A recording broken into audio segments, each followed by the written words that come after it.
When Alex works on post, he'll be able to cut in a scene, right? Yeah, he's done At that some before. point. Okay, cool. I mean, my personal favorite is when he cut in the gift of me dunking on you.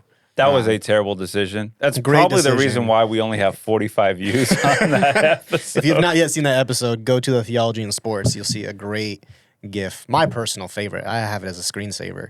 It is a good episode. It is a good episode. It's a very good episode. It just has a terrible opener with an out of context shot of McKay dunking on me. I wasn't even, whatever. It's whatever. That's what happens when you get caught sleeping in the paint.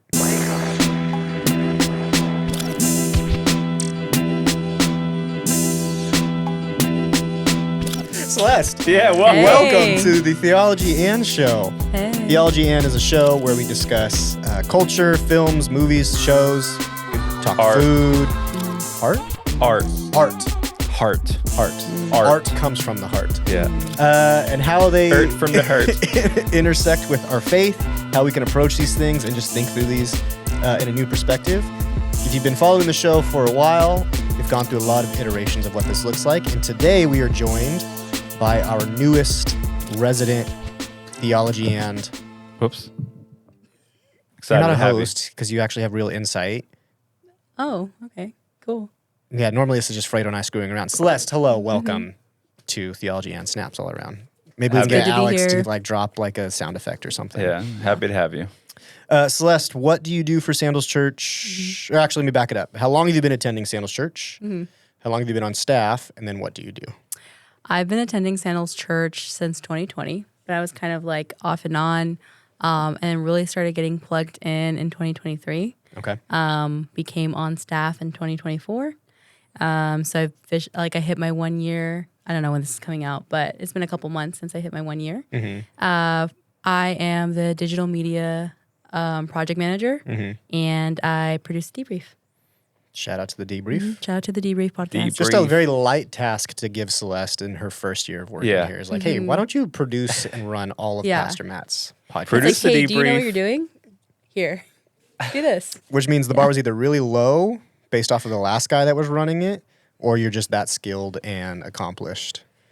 Rumor has it you might I don't know the person who I was don't know running who it. the last person was that was running it. No, I had a great teacher. Tyler had me on as, can I say that? I don't know. Yeah, I'm not yeah, PR trained. Yeah.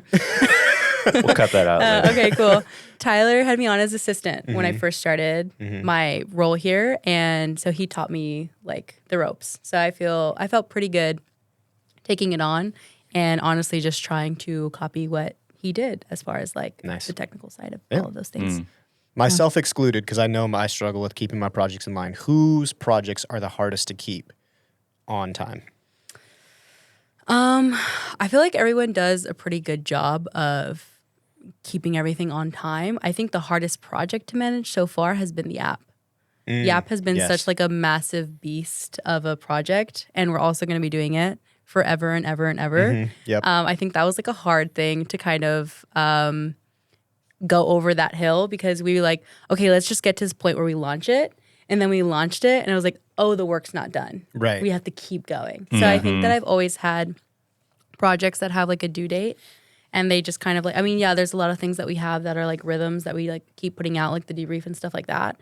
For the most part though, projects feel like, okay, when we get to like 6 months out or even a year out, after that year passes, that project's done. Right. And then I feel like with the app, it felt like that. And then we got there and it's like, oh wait, no, we have to People use this every day. keep Yeah. doing this. There's Yeah. a big celebration when it was launched. It's like, yes, we did it. Yeah. And it's like, We're now committed to doing this for the rest of our yeah, lives. let's keep doing it. And yeah. we're still doing it. And we're still doing it. If you have not yet downloaded the Sandals Church app, we, in this past year, 2025, redesigned it and relaunched it to include what we call daily rhythms, the opportunity to read, reflect, and pray for different members of our church. Obviously, our team has put a lot of effort into it.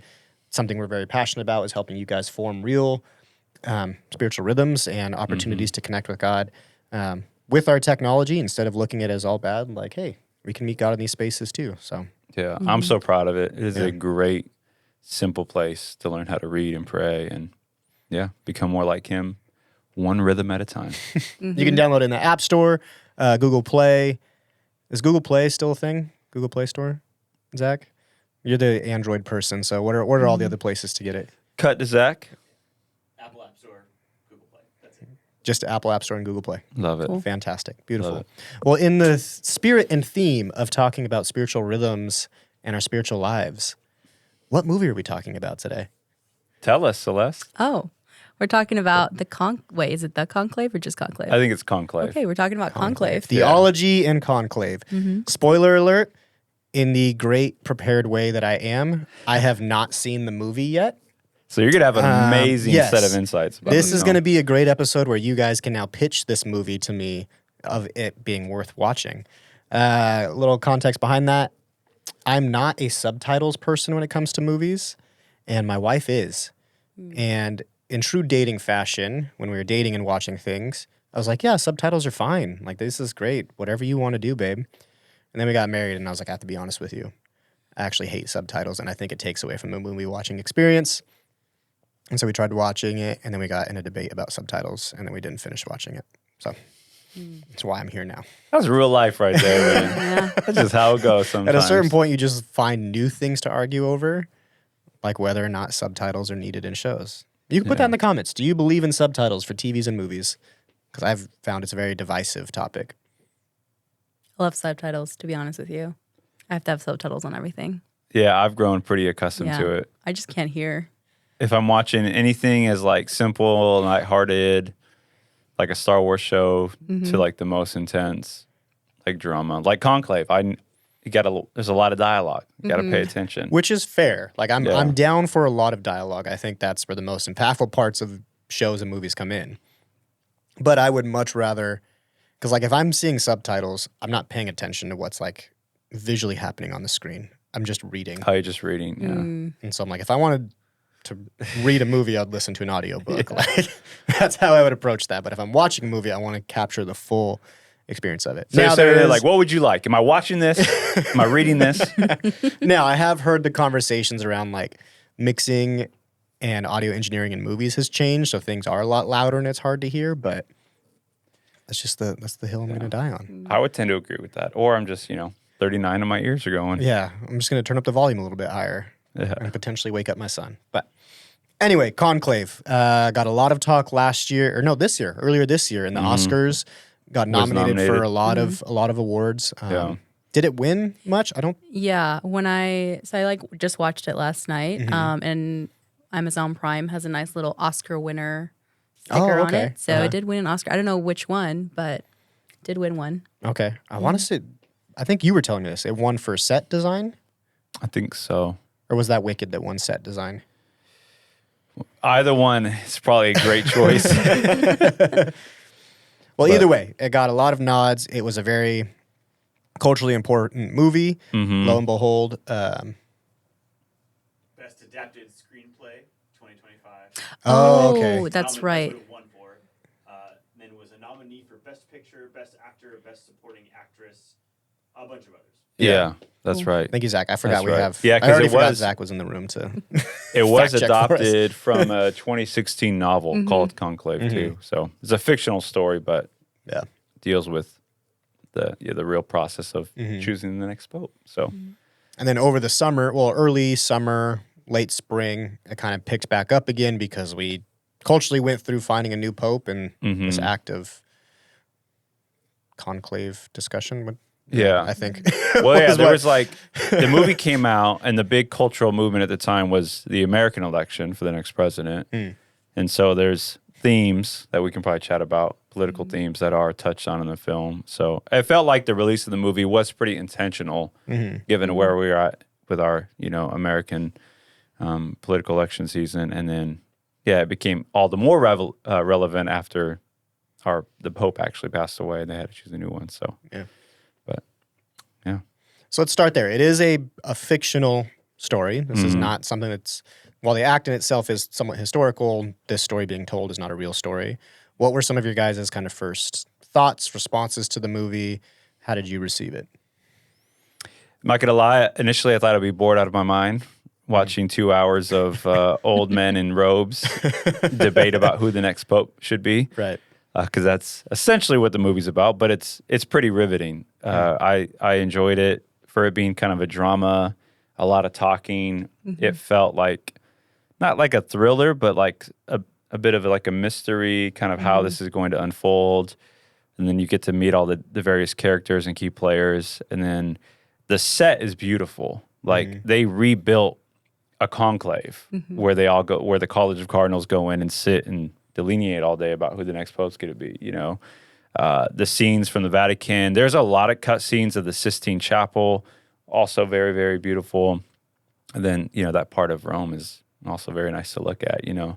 The score was great. Thought the writing was very, very good. And then, of course, there's a host of actors in it. So, like, it's really well done. So it pleasantly surprised. How about you? For me, I went into it. I also was kind of like, okay, when the movie first started, I'm like, all right, this is a little bit slow. But at the same time, I know nothing about like the Catholic religion or what even is going on. So I was more so like, y'all are like sequestered. Like you guys aren't talking to anybody. Like you guys are putting your phones away. They're taking them and like just all of the tradition and religious aspects of like what actually happens. I think from like a viewer perspective, I wanted to know more of like why, because I didn't know what was happening. I'm like, okay, we're doing this, but why are we doing this? Yeah. But I thought it was very interesting. And so I think that was part of what like kept me through the movie until it got to like the very juicy drama parts was just like, whoa, all this process, all of this stuff going into it was really intense to watch. And then also it's shot beautifully. Like there's a lot of good like color play and like in the way that they're like the buildings are like the same colors of like what the Pope is, like I don't know what their outfits are called, but their robes and things like that. Yeah. Their uniforms. Their jerseys. Yeah. Their jerseys. And then they do a lot of like cinematic like symbolism stuff too. Like there's a scene where they're all wearing they're all walking with their umbrellas, and then the Pope that got like, you know, kind of blacklisted is the only one without an umbrella. So it's like very like, oh, he lost his like holy covering sort of thing. Wow. Yeah. So there's a lot of like that in the movie. Incredible scene. Yeah. Incredible there's a lot scene, of by the like, way. and then in the next time you see him, he has like a crack in his glasses too. So it's like there's a lot of like nods to like, hey, this is how we're telling the story of this character, and that happens for all the characters. I feel like they get posed in this sort of like, in that sort of way. I don't know if that makes sense. Yeah. So is the premise kind of similar to what we experienced of the current Pope has passed and it's time to select a new one, and they're just going through that process? Exactly. The beloved Pope has passed away, and now conclave begins. They vote on the next one. And then you get to meet kind of the characters, if you will, are generally split between a conservative group and maybe a more liberal, progressive-ish group, you know, along with some key figures who are really vying for the position to be the next pope, you know. And so there is, I think, a crucial theme of power, people reaching for power, you know, and what they do and how they interpret tradition, too, as well. Is pretty critical, you know. So, yeah, I loved the various angles you talked about, like how the symbolism works. There's like a lot of moments where really key conversations are happening, like on these massive stairwells, and like the imagery around them is really critical. There's one that takes place like in this small kind of hallway that's like dark and at night, and after the meetings have all ended, that also feels like very intentionally done with the color choices, you know, with the kind of conversations that happen in secret in terms of people trying to sway votes and see how many people can we get to go this way, you know. So it is really well done in that sense. So it was good. Enjoyed it. Fredo, what do you think this movie's kind of speaking to culturally as like a film that's kind of competing against like massive musicals? I believe Dune 2 was like a nominee. Like there's a lot of really big blockbusters last year. Yeah. Where do you think we're at culturally as now a religious movie is getting nods and drawing a lot of attention from people that, like Celeste and I, might not have much information on a Catholic background and some of those things? Yeah. Well, that's a great question. I think they did a good job of telling a story that didn't require the audience to know a whole ton about the Catholic Church. And they just kind of invite you into this process that we kind of are familiar with. But I think this story is kind of an additional contribution in the larger conversation around how culture maybe observes the church, interprets the church in a few ways. The first, I think, would be how they understand us holding on to certain truths. And I say us, not us being Catholic, but us kind of being religious people. Like, we work for a church, we follow Jesus. So I think that it was a story of how they maybe observe the way that we hold on to truth, to tradition. I think one of the themes that was really prominent too as well is the way they maybe see doubt as something to like prize. There's a moment where a sermon's being given, and one of the individuals, one of the characters says, let's pray for a pope who doubts and who sins and forgives. Like, in other words, the line's delivered in a way that says, let's pray for a church leader who is a human being, right? And so I think the kind of cultural narrative of doubt is still important. You know, there's a line too about certainty is the main enemy to unity. And so there's a way in which I think they kind of herald doubt or like prize doubt that is understandable, because I think the way that we hold truth can be very dangerous. Like, we can weaponize truth. And so the movie, I think, did a good job of raising questions that gets us to challenge not just do we believe in truth that's objective for everyone, but how we're holding the truth. That's how I kind of walked away from the film. Like, okay, yeah, how am I as a Jesus follower going to hold truth in light of culture maybe being intimidated by the fact that we claim objective truth, or maybe even being hurt in the past by like how people have weaponized truth, you know? The challenge for me, though, is I think doubt is important. Doubt is an important part of the journey of faith, but it's not the end of the story, right? So I don't think our doubts have to kind of serve as a cliff that we jump off of, but a doubt or doubts in general can actually be a bridge to kind of cross and dive deeper into truth. And so, yeah, that's how I would see that. I also would say where you take your questions really does matter, right? So it's not a bad thing to have questions, to have doubts when it comes to religious belief. But I think where you take your questions matter, because you don't want your questions just to take you to a place where you deconstruct everything, though there might be a place to deconstruct some unhealthy, toxic, traditional views that have been longstanding within a church or the church, however you want to take that. But I would say where you take your questions matters in the sense that they should be also used to rebuild something in its place, right? So if your doubts are going to tear down things that have been held for a long time, I think it'd be really important to also allow those doubts to be taken to a place where you can rebuild something in its place, you know, something that's maybe more accurate, more historical, more in the way of Jesus is what I would say, you know? So that was something for me that I think is part of the cultural conversation happening right now. So that's good. I love that thought you said of certainty is like kind of I think you said enemy of unity is like one of the themes they're kind of getting that at. was kind of one of the quotes in there, you know, and it was referenced a few times throughout the story. So it's an intriguing thought. I don't know if I have like a definitive landing point, but that's something just hearing on the front end, I'm like, oh, I'm interested in like where you can take some of that and kind of process through those thoughts. But Celeste, what about you? You are our resident Gen Z insight. So how are you and your peers, one, just acknowledging this movie as something of cultural relevance? How are you perceiving what's taking place in these films? Yeah, I think that in the very beginning of the film, I think the main character, I think it's like Pope or Eminence Lawrence. He's sort of like the dean and kind of the person being like the manager of all of the popes and getting this like whole conclave thing started.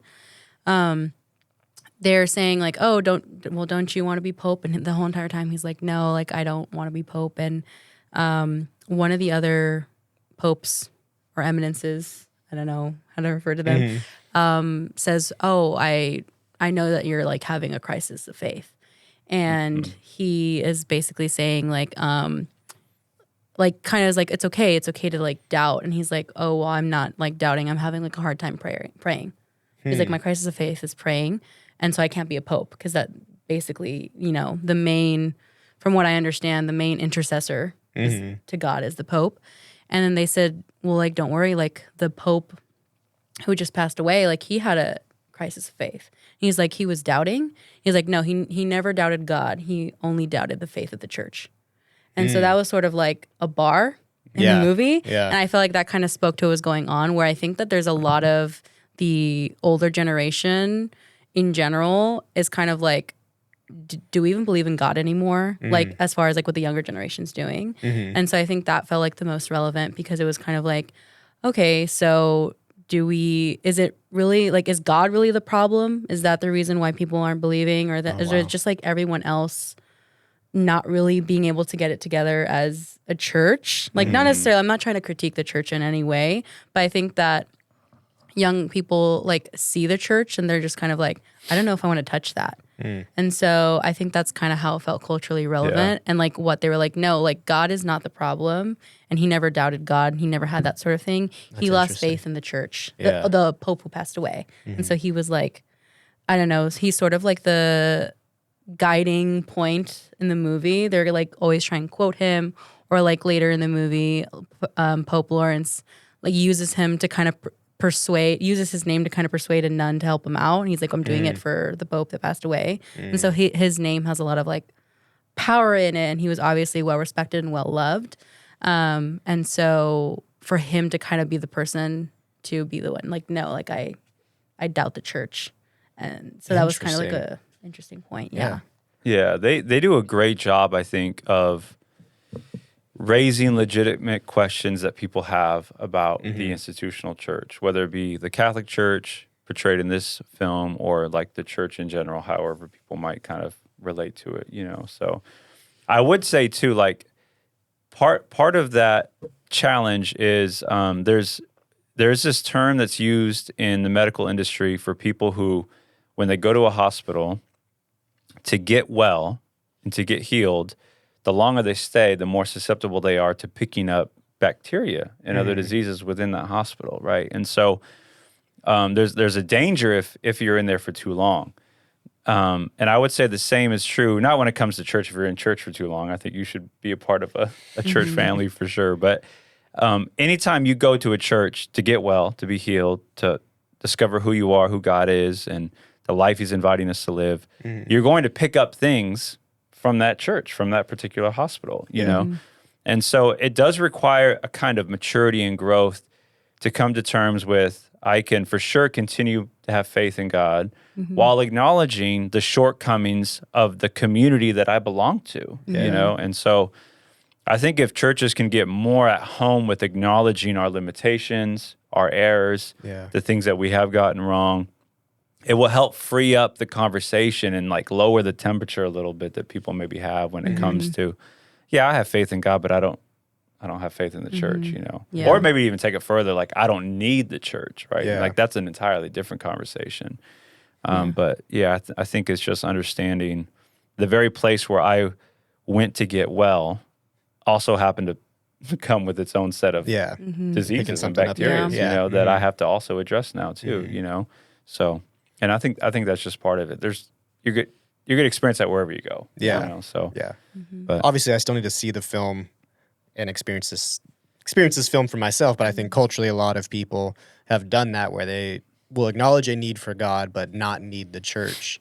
And I just, as we've been talking, I naturally think through how countercultural a lot of that was, where it's like in cultural spaces, if someone is, you know, quote unquote, bringing a disease to that community, that person's usually outcasted, or you step away from that for being toxic. And I think Jesus offers us an approach of like, there's grace and forgiveness. There's still healing that needs to take place, but this is a place to process through some of that. So I think this movie might be a great, at least starting point to kind of address how we think through some of those things and that kind of stuff. Yeah.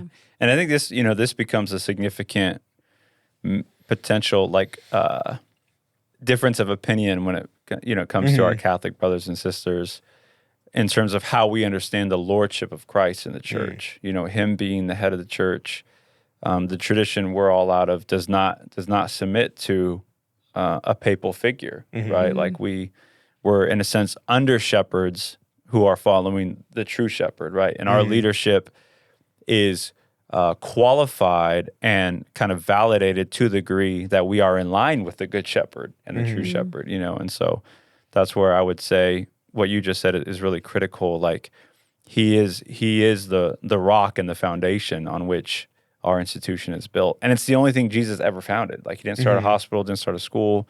Like, he birthed the church, you know. And so we submit to him as its head, as Scripture talks about. So it does inform how we maybe understand the faulties of leaders, or the faults of leaders, the faulties, I don't know if that's a little word. The faults of leaders, and what it means to kind of become realigned. Yeah. I think through air, you know. So That's great. I'm sold. I got to watch the movie now. yeah, you got to watch Yeah, it. you gotta watch it. You gotta watch it. This has been on my list of watching movies. I'm just a very lazy movie watcher. And so, like, everything has to be perfect scenario for me to watch a film. But Yeah. I'll move Conclave back up on that list. Do it. Fredo, what were some of the other kind of like themes or topics you wanted to kind of address on?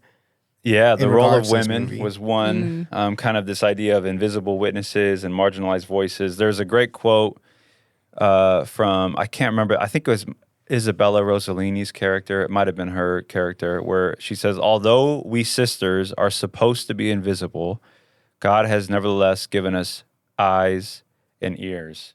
And that's in the middle of a really intense moment in conversation. But certainly the role of women is another theme that comes up in this film, you know. And again, when it comes to our ecclesiology, or what our doctrine of the church is, depending on where you maybe come from in the church, you might have different views on the roles of women and whatnot, you know, but clearly they have a vital role. And that becomes really apparent in this film without spoiling anything. But I thought the film did an important job of raising another cultural issue of how women historically have been viewed, not just in society, but particularly in the church, you know. So, and actually would love your thoughts on this particular aspect of the film. Yeah, I thought it was interesting the way that they were handling gender in the film. Yeah. There was a lot of tension between sort of like the nuns and the popes in the way that they kind of like were so separated. But like the popes would be doing something and you could see like the nuns sort of like scurrying in the background. Yeah. And so the only time that we really have like in a sort of interaction, or the main interactions, are between like the head nun, which I'm not sure what title that would be, and the main character, Pope Lawrence. And so he comes in to investigate a situation, and she very much is trying to like handle it on her own. So you can tell that this is sort of like under her authority, and she doesn't want that sort of like undermined by him. But at the same time, he sort of still does, because he has to investigate what's going on. Yeah. Cardinals. Oh yeah, the Cardinals. The nuns are called cardinals? No. The College of Cardinals. That they're all in. So it's Cardinal Lawrence. Oh, it's Cardinal Yeah, Lawrence. I've been Cardinal calling Lawrence. him Pope Lawrence. Yeah. I don't know. My bad. I'm so sorry. I don't know. They all are wearing the same outfit. It's hard to distinguish between what's going on. But anyway, okay, yes, Cardinal. I lost my train of thought a little bit, but He steps in to Deal with the investigate situation. with Yeah. this. I forgot where I was going Mother with nun. that. But in general, the way that it's handling like gender is interesting. And they're obviously like a huge role of putting on the event, but it seems like there's a lot of tension between how they want them to be involved. Because at some point it becomes a conversation when the liberal cardinals are kind of gathering to figure out who they're going to vote for. They're trying to conceal the fact that their main sort of elected person that they want to become pope wants to involve women more. And they're like, you're going to skew the voting if you say that publicly. None of the other popes are going to want to vote for you if you say this out loud. And so he doesn't really back down from it. And he says like, hey, this is what I want. And if they want me to be their elected person, then they need to know that this is what I want. And so, I don't know. I think just in general, are we supposed to give spoilers, or are we supposed to like not? Oh, Because I'm like, we can get into it. Okay. It's okay. The movie's been out long Okay. enough.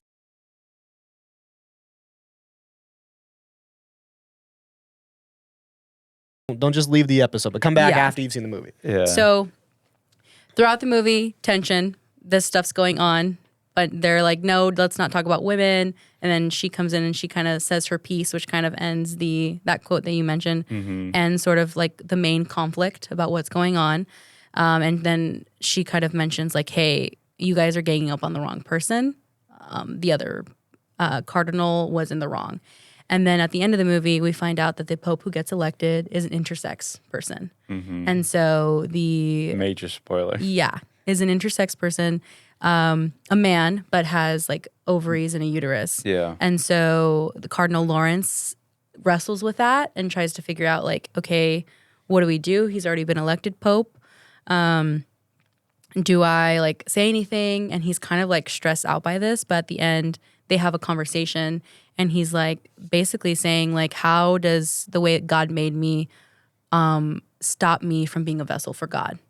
And so I think that was like kind of an interesting point because they're so worried about like women and what they're saying and how they're presenting themselves, and their person that they who is now the father of everything is actually like technically genetically mother. Was born a woman. Born a woman, but identified as a man. Kind of deemed male at birth. Yeah, from what I understood, that's not a transgendered person. It's intersex, so he has both parts. Yeah. Okay. But outwardly looks like a man. So developed as a man. And he said that he grew up in I'm lost the term for that as well, but where they're like he was committed to being in, I don't know if it's called a monastery or not, but very young. Yeah, monastery. Yeah, he was committed very young, and so they're very modest. So he didn't know that there was any differences in himself until he had to go get his appendix removed when he was 30. And then the doctors were like, hey, by the way, you have this inside of you. Oh, that's crazy. And so he was like, hey, I didn't know. But we find out that the original Pope who passed away did know, because he actually met with him and said, hey, I don't want to be moved up to this position of cardinal because I feel like I'm living a lie and this is what's going on. So the original Pope was okay with it and offered for him to get a procedure, and then he decided not to go through the procedure because he was like, it's not causing any health issues. Like, why am I going to do this thing? And so it was again sort of the old Pope who was like this well-respected man, giving him his blessing and saying like, hey, like you don't have to tell anyone and you can continue. Like, I want you to be a cardinal. That's what helps the main character Lawrence like accept it, and also their conversation of like his point being like, how does God made me this way? So then what? Like, who are we to go against him if he wants to give me these talents and he wants to have me like still be his hand? And so, yeah, who are we to go against that? And so then the main character accepts it and is like, okay, cool. And I think that's also the moment where the audience sort of accepts it as well. Yeah. Interesting. It's quite the reveal, Yeah. like in the last few moments of the film. Yeah. Because as things have been kind of building into the third act, this character becomes more prominent because he does not seek power. He served in difficult parts of the world. I think like Middle East. That's where he was in like a Kabul. cardinal. Yeah. Has a heart for the poor. And then they do a great job of like, there's like, we were talking about the lighting, like the way that they film him, like he just stands out differently in the midst of the conclave because he's not seeking a lot of this position, right? And so I do think there's a beautiful depiction of his servant leadership, like something that we would see in Philippians 2, and the way that Paul talks about Christ as the servant leader and how we're supposed to model that. You know, like there is a rich humility in him. It's not a false humility. He's not reaching for power. He just does live with this secret that is very divisive, right? Like born female, born as an intersex person, and now having to represent, like be the Holy Father, you know, is a big challenge. And so it's the big reveal at the end of the film. So it definitely does. Again, it's a movie meant to provoke the kind of question about gender and authority in the church and maybe like how we view them, you know. So yeah, it definitely has the audience left with a decision to make, you know, at the end. So because it doesn't resolve, like the film ends. The It smoke, just kind of closes with that. yeah, the black smoke goes and the ceremony is going to begin of him, you know, being announced to the world. So Interesting. yeah. Yeah. I'm intrigued. I'm sold on the movie. I got to really watch this now. I also love the contrast between you're rooting for the main character to be Pope, because first he kind of starts out as like this guy who's like doesn't want it. He doesn't want the power either. And he's kind of shying away from that, but people keep like voting for him. And he's like, no, don't vote for me, vote for the other guy. Like we're all of us liberal cardinals are trying to vote for this one guy to be it. But he keeps getting votes every round. And even the person who ends up being Pope, I forgot his name right now, is voting for him. Yeah. Each time. Okay. And so he has to converse with him and convince him. He's like, hey, stop voting for me. We're all trying to put our votes on this guy. And he's like, I'm going to vote for who I feel deserves to be Pope. So it was the guy who ends up Pope was the one saying, you should be Pope from the beginning. But I think it's interesting because each potential elected Pope, cardinal, but there's like 5 or 6 of them that have like the majority. Yeah. So it's like all of them kind of competing.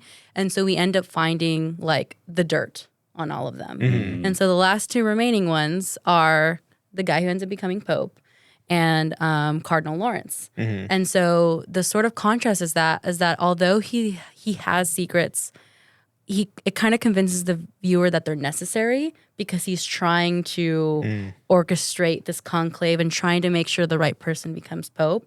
But he is technically like committing necessary evils. And so the person who becomes Pope, they ask him what they want his name to be. And he says innocent. And so technically he was the only one who was innocent, and his only secret was being an intersex person. He's the only one that doesn't have any drama or any beef or anything like that. Major, No controversy. yeah, controversy. Yeah, that's no the word I'm looking for, controversies. yeah. And so I think it was kind of the movie's way of saying like, yeah, the way God made you is not like a sin against him. And so he was the only one who was innocent. And then also I mentioned to Fredo before the episode talk about the painting. that there's a painting behind where the voting is happening. And it's The Last Judgment by Michelangelo. So it's sort of Interesting. like the Last Judgment, and in the midst of all that, all the cardinals around him, and he's in the middle, and they're like, what do you want to be called? And he's like, innocent. And so it's kind of like his judgment was innocent, or like that he's free of any of what the other popes got into. Yeah. Yeah. So I thought that was cool. Dang. That's crazy. Yeah, it's good because they do a great job of. He like slowly becomes like, oh shoot, yeah, this makes sense. It should be him. Yeah. And they go, boom, like here's what you don't know about this person. Yeah. Though Cardinal Lawrence is really close to finding out because he discovers some of the medical records and he went to this one country, I can't remember, to get some kind of procedure done. They thought maybe he had some illness, so like they're trying to figure out.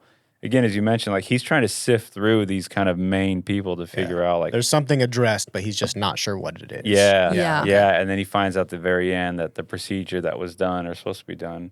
He ended up not getting it was because it was, well, he finds out through his little his little secondhand man. Because he's sequestered. Yeah. He's not supposed to know anything. He's got a little assistant. He has a little assistant who's running around like getting stuff from the outside and bringing it to him. Interesting. And so he goes, they're like, well, he was like, what was the procedure for? And he was like, it was for a hysterectomy. And that was sort of like the bombshell. That's like the climax That's point. the line. Yeah. And then the next is just him like kind of speeding off to the guy. And he's like, I need you to tell me what it was for. He goes to meet him while he's being changed and like getting his robes the Pope on. Clothes. Wow. And they have this really intimate. Oh, so he was already voted. It was already voted. Yeah, Not it was yet. post. Oh, it was wow. post Pope election, post innocence. And that was preparing for like kind of his grand welcome. Oh, wow. As the new pope, Yeah. And they have this really intimate but like needed conversation at the end. It's very powerful, I should very have very carved out moving. more time to watch this movie. Yeah. And then so one other point that I actually just thought of right now. So I made a joke before we started recording that like I knew he was going to be pope because the pope's turtles were like sort of like scene. going towards him. But at the end of the movie, and it just clicked for me right now because he's not Pope Lawrence, sorry. Cardinal Lawrence is kind of debating what to do with this information. He's like, he's about to go be the most famous person in the world. And do I like hide this forever? Do I like stop this from scandal? Do I tell certain officials? Do we revote? Like what do I do with this information? they have the conversation. He goes off to be introduced as Pope, and then Cardinal Lawrence is there, and there's like a random turtle, and he takes the turtle and he puts it in the pond. And I just realized that that's basically him agreeing that like he's not going to share the secret, and then he's going to protect this Pope from whatever scandal, because he mentioned to this character when the turtles were first introduced that they keep getting run over, or like they keep putting themselves in danger. Oh, yeah. And so he takes this turtle and carries it all the way to the pond so that it doesn't get run over or nothing like that. Oh, wow. So I think that was sort of like the wrap of the movie, where he was like, I'm not going to say anything, and I'm going to make sure that this Pope has like a successful run, basically. And so that was him kind of being like, I'm just not going to, no one else has to know, pretty much. Interesting. That's good. Yeah. What a wild movie. Crazy movie. Yeah. I'm so interested now. That was good. The one thing I want to end on that I thought was a fascinating quote was you had the full quote. Oh, yeah. I had the last part. It had to do with the church is not the past. It's what we do next. Yeah. But read the section before that, though, the line that's given before that. Yeah. So it is a long quote, so I didn't write down every single sentence, but it starts and ends like this. If we give in to hate, if we start talking about sides instead of every man and every woman, we seemed involved only with ourselves, with Rome, with elections, and with power, but those things are not the church. The church is not tradition. It is not the past. The church is what we do next. Yeah, it's so good. And I think it does, not entirely, but it does get at, I think, a really important characteristic of the church, which is that it is a dynamic, spirit-led movement, right? So Tim Keller would kind of describe the church as both institutional, but also a movement, like a dynamic movement. So it's institutional in the sense that it does require structure, leadership, a kind of tradition that is back through history, right, through the ages.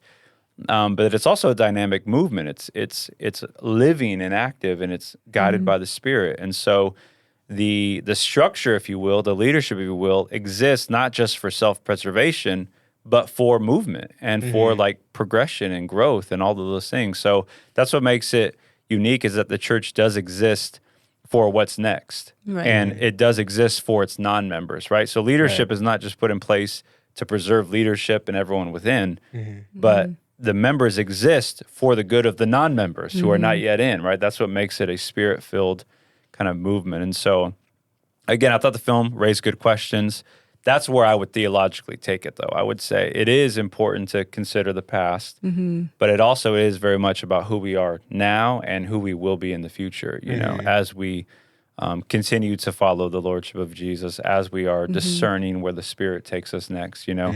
You mentioned a crazy part about the way they capture, like with the audio, the breathing of the actors, and you were doing some research on how it was like meant to make you feel like you were in the conclave, like you were very close. Yeah. It was like a claustrophobic moment where you can hear and almost feel the breathing of the actors and characters, like in these very like tight settings. But then also like, the connection to breath and the Holy Spirit, you know, all those things I think is worth exploring and seeing how we do submit ourselves to the movement of the Spirit of God, you know, as a church. And I think our health definitely tends to rise and fall based on our ability to be subject to the Spirit of God, you know, in our lives. So I thought that was a great point in the film. So yeah, I think I would agree with you. Like, if we don't look at the past, we're destined to repeat the same mistakes. But that also brings into that good thought of like, well, traditionally, or what we've done before was this, and it's like, well, what if the Lord wants to do something new and fresh and continue to let His Spirit work through culture and the people that it impacts. So yeah. Wow, I've said it a few times now. I'm sold. I'm gonna go watch this movie soon. Hopefully, I don't know. I have a 1-year-old. I get tired very easily. So if it's a lot of talking, I might fall asleep and need to watch it in a few rounds. But put the subtitles on. And put the subtitles on. No, I need to hear the breath. You can't. Reading breath and experiencing breath are two drastically breath. two drastically different it's things. Like sniffling. Breathing. Yeah. Exactly. All right, I guess just to make it lighter on the end, out of 10, what would you give it? It's actually, I think it's pretty high for me. I want to say we're like somewhere between like an 8. Oh. Maybe 7 or 8. 7 Yeah. or 8? Okay. I think it's a movie that I would have normally not watched. Mm-hmm. Just because I'm like, oh, I don't know. I don't know what the Catholic. I Right. don't know what they're doing over there. Yeah. But it was really interesting. I was pleasantly surprised by the messaging in it. I think that I went into it thinking like, okay, cool, it's going to be a dramatic film. There's going to be like drama, but I was worried about like, okay, we're going to center on the corruption of the church. Is what I thought was going to be like the main part of it. People love it so much because it's because it's about drama and it's about people doing like cheating each other and things like that. And I'm like, great, okay, we're going to see the most holy and pious people cheat each other, and that's what the point of the film is. But no, for it to have like an underlying message of like, no, like these are very complex issues, and also there's a resolution for them. I really liked that, so I think it came out as like an 8 for me. And then also again, cinematically beautiful movie, and then symbolism is great, and audio and all those things are really great. All right. Solid 8. I respect That's it. good. I'm going to go 8.2. Very similar reasons. I thought it did a good job of not giving a cheap answer to questions and not making it not making religion or the church just a punching bag for the audience to be like, yeah, look how bad they are. You know, this whole thing is whack. But to try to understand the inner workings of leadership, of power, of faith, of how we understand men and women made in the image of God, you know. So, yeah, for that reason, it was important, you know. Certainly has some gaps where I've been like, oh, I wish they would have done this, you know. But, yeah, very much There's only appreciate so it. much you can do in a movie when you're telling a story like that. So, Yeah. Yeah. Yeah. All right. Well, you heard it here. Theology N gives it a solid 8.1. To find, Eight-ish. to find the middle ground between 8-ish. you. I can't guarantee that I will have watched this by the next episode, but I will watch it, and you'll randomly get my thoughts on on the movie then. This has been Theology N with Sandals Church. My name is McKay. Oh, we didn't even introduce ourselves at the beginning. Fredo. My name is McKay. Fredo and Celeste, our new friend and host on the show. Like, subscribe, all those things help our channel grow. We'll see y'all next time.